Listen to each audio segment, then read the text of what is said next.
Praise the lord. ప్రభు అయిన యేసుక్రీస్తు నామములో మీ అందరికీ వందనములు. ఈ 40 దినముల వాక్య ధ్యానంలో చిన్న బిడ్డల గురించి మనం ధ్యానిస్తాం. చిన్న బిడ్డలు చూడడానికి ఎంతో ముద్దుగుంటారు. ప్రాణకోటిలో ఏదైనా చిన్నది చక్కగా కనబడుతుంది. అయితే మరి చిన్నపిల్లలను ప్రేమించడంలో యేసుప్రభు ఎంతగానో చిన్న బిడ్డలను ప్రేమించిండు, వారిని ఆశీర్వదించడానికి ఇష్టపడ్డాడు.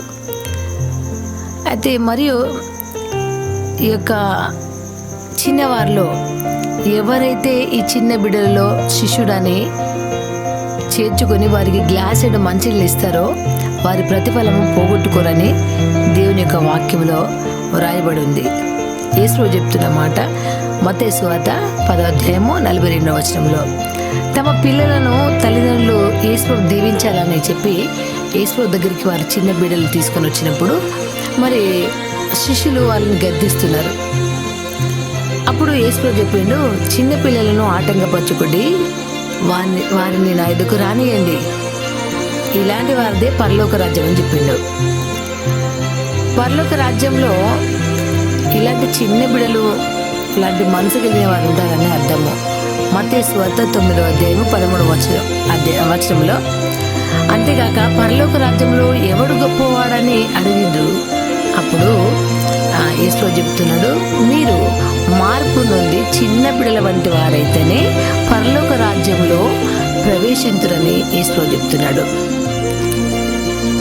మత్తయి సువార్త 18:1వ వచనం నుండి 3వ వచనం వరకు చూసుకుంటే, చిన్న బిడ్డల వల్లే దేవుని రాజ్యము అంగీకరింపని వాడు ఎవరైతే ఉన్నారో మరి వారు కూడా ఎంత మాత్రం కూడా దేవుని రాజ్యంలో ప్రవేశింపలేరు.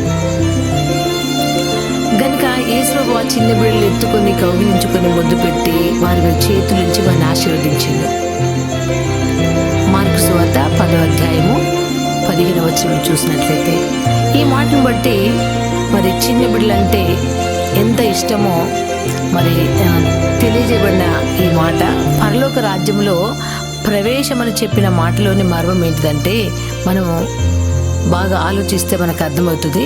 చిన్న బిడ్డలు కలంకం లేనివారు, కల్మిషం లేనివారు, మరి ఎలాంటి పాపం గురించిన అవగాహన లేనివారు చిన్న బిడ్డలు.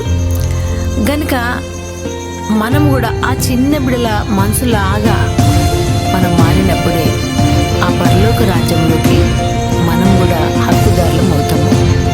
కనుక పాపానికి దూరంగా ఉండి సాతానికి ఏమాత్రం మనం చోటు ఇవ్వకుండా మరి మనం జీవించి చిన్న బిడ్డల వంటి మనసు